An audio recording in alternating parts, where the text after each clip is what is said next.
Hello lovelies, I'm terrible at pimping my stuff, so here I am, pimping my stuff. Please like, subscribe, and most important of all, share, so that people can discover me and all the wonders that I offer. Did you know that H.P. Lovecraft was racist and sexist? A shocker, I know, a neurotic, racially discomforted man raised by his aunts, who turned his neuroses into horror fiction, had problems with people of different races and with women. Who knew? Who could possibly have known that a white American man of reasonable class, at least to start with, born in the 1890s, who died before the end of the Second World War, could have had the same attitudes as a lot of people of his time? I mean, who could have seen that? This, in our country, America, that had de jure segregation until 1968, and de facto segregation, some would argue, even to today. It blows my mind that someone like that in that environment might have some racial and sexual issues. Say it ain't so. This isn't surprising, and if we're going to parade his obnoxious views, then we should probably also acknowledge that his attitude softened in later years into a kind of universal misanthropic classism, and that he'd married a Jewess, to use the language of the time. His fiction, nonetheless, was extremely powerful, frequently allegorical of those fears that he was manifesting in his fiction, from the miscegenation of the deep ones to the fleshy, fertile, moist horror of shub-niggurath, to the non-problematic horror at the destructive potential of the atom, embodied in the crawling chaos of Azathoth. He's also very, very dead, and had no children. There is no Howard Phillips Lovecraft Foundation for Continuity Racism or anything of the like. At this point, his racial animus and his issues with the fairer sex are essentially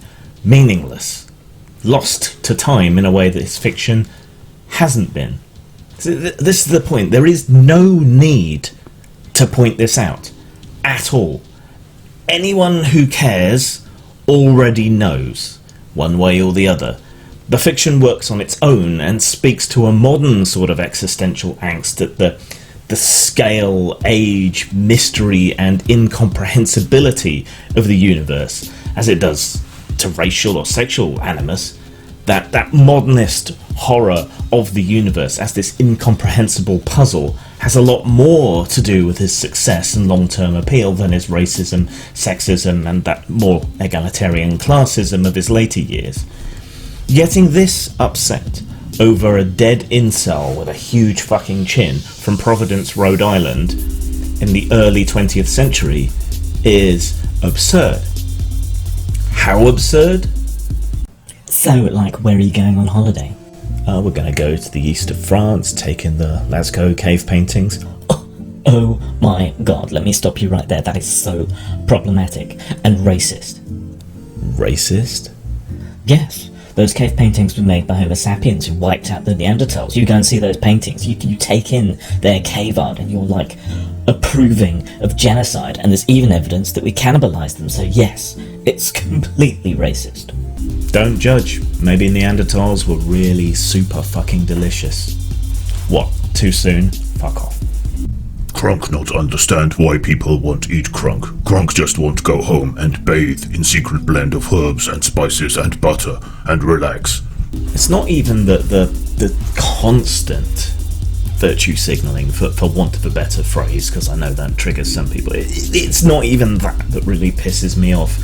It's the idea that anyone who raises an objection to this constant preaching and screeching must therefore necessarily be a racist, rather than just people who are tired of it. Tired of everything they love being viewed only through these critical lenses and torn down and reconstructed, and their expectations being subverted, which is another common phrase these days. You know, you raise an objection on any grounds and you're automatically Turbo Hitler, and that just makes no sense. That pisses me off more, the fact that anyone who has even the slightest issue with this gets restructured and rephrased and told that they're some kind of horrible, problematic person just for wanting to escape for 5 fucking minutes from being preached at by the high priests of this new secular blasphemy law. Right? You just want to escape the real world for 5 seconds, and they won't even let you have that. Of course, there are also dicks who object for dickish reasons, but wrapping everyone up into this ball and dismissing them all as racist pricks or sexist pricks or whatever else, it's just singularly unhelpful. And this is where most, if not all, of the discussion in role-playing design circles, fiction circles, and horror circles, and even fucking romance circles goes these days. It's all sending up a firework to signal to everyone that you're full of virtue and there couldn't possibly be anything wrong with you, but there is with everybody else. And one of the things that really grinds my gears about these woke scolds that are everywhere is that they have made me a lot less trusting and a lot more suspicious. If you cast your mind back to Gamergate, there were a lot of progressive critics of Gamergate who kept telling everyone that they were all incels and racists and sexists and whatever else, bullies and, closet sex offenders or whatever. And an astonishing number of those critics of Gamergate turned out to be the things that they were accusing Gamergate of being, right? And this trend has continued even after Gamergate died a death. Sean Patrick Fannon in role-playing circles was constantly trying to signal his virtue to everybody, and it turned out he was a bit handsy, shall we say. Then there's Holden Shearer, who was allegedly running interference for a friend of his who was rather dodgy sexually as well. So these days, when I hear someone calling someone else out for racism or sexism or homophobia or transphobia or whatever else, my immediate thought is, oh my god, what the fuck have you done? Because that seems to be the way it goes. It's all, look at somebody else, please don't look at me. It's like when those planes, right, are throwing off flares and chaff, trying to stop missiles hitting them, right? Sexist, homophobe, transphobic, racist. Yeah, it's all trying to distract from the genuinely horrible thing that this person appears to have done, and that's horrifying. And it's something that these woke scolds don't seem to appreciate that they're doing, that they're alienating normal, decent people who know that they're not racist, even if what they consume was created by someone who is. And every false accusation, every bit of nonsense chips away at decent people's capacity to empathise, to sympathise, and to believe you. I am a dyed-in-the-wall old school lefty, and I have had it up to here with this bullshit, largely because I feel that it undermines the genuinely progressive causes that I believe in, such as anti-racism and so on. But the people who claim to be anti-racist these days are likely to be extremely racist in and of themselves against white people, or extremely sexist against men.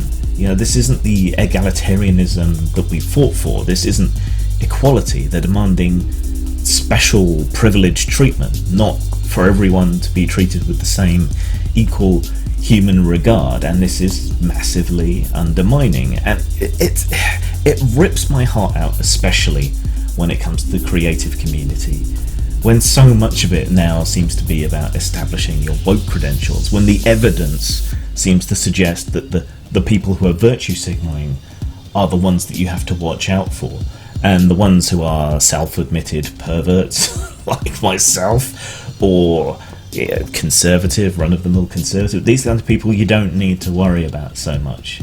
And that's concerning, because I don't particularly want conservative ideas to be listened to. But it seems that every time someone says, well, yeah, that's a terrible piece of sexist media that you've produced, and we should cancel you. My thought should be, oh, what did I actually do wrong? Not, oh my god, what did you do? Did you finger bang a dead horse? What are you trying to distract people from by conjuring this bullshit about me or whoever the target of the day happens to be? Oh, I think you'll find that comment was rather transphobic. Did you rape a toddler and drown them in a font in the church? What's going on here? What horrors lie beneath this attempt to deflect and distract that you're inflicting on us all? How long can it be before this latest crop has someone exposed from among their number who has spent so much time lambasting other people, and yet it turns out that they have a non-consensual sex dungeon? It can only be a matter of time. The other part of all this that makes pretty much zero sense to me is Lovecraft's mythos is essentially one of the earliest sort of open source fiction projects. It's public domain for the most part, and there's nothing to stop you reinterpreting, redeveloping it in your own way, obviously. But if you find it to be problematic in this way, why even do it? Why not reinterpret and modernize the whole thing, right? I don't think I'm the best writer in the world or the best game designer in the world or whatever, but I have a little side project where I've been modernizing bits and pieces of the Cthulhu mythos to reflect our more modern obsessions and concerns. Like in my version of Call of Cthulhu, Cthulhu isn't some gigantic tentacled beast waiting at the bottom of the sea. It's a sort of consciousness that goes on its own level between human beings. It's a mimetic plague, and as our communication increases, it spreads more and it becomes more active and it's able to think more quickly, and so that's it rising up. And I've done other versions of other mythos, and it's not as if you can't create your own either. If you don't want to reinvent, or you find Lovecraft so utterly problematic, you can create your own. You can create new Cthulhuid entities, or a new mythos that reflects your fears and your paranoia and your eccentricities and neuroses, your beliefs that male sexuality is somehow inherently bad. You could create an evil god that embodies the bad, squicky side of male sexuality in the same way that shub-niggurath does for female sexuality. Or you could embody this idea of white supremacy or whatever in a eugenics cult that's trying to manifest the perfect human being and is actually summoning something far worse. There are so many options. You could modify it, you could create your own, you could modernize it, you could update it. So why go back to that well?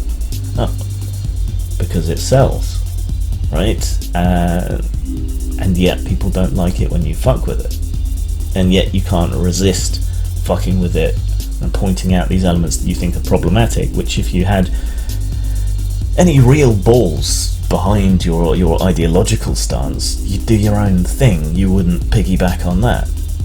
But no, you just have to make this kind of token protest. And the same things happened with taking Lovecraft's head off the award, the horror award, and it's just, it never ends.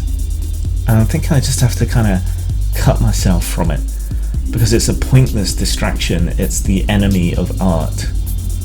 It's the enemy of the end consumer and their enjoyment. It does nothing but distract and waste time, give people who don't deserve it free publicity, which I guess I'm guilty of here as well. But that's where I am with the whole thing. It's unproductive.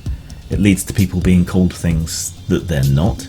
It undermines support for genuine progressive policies and ideas, which is singularly unhelpful.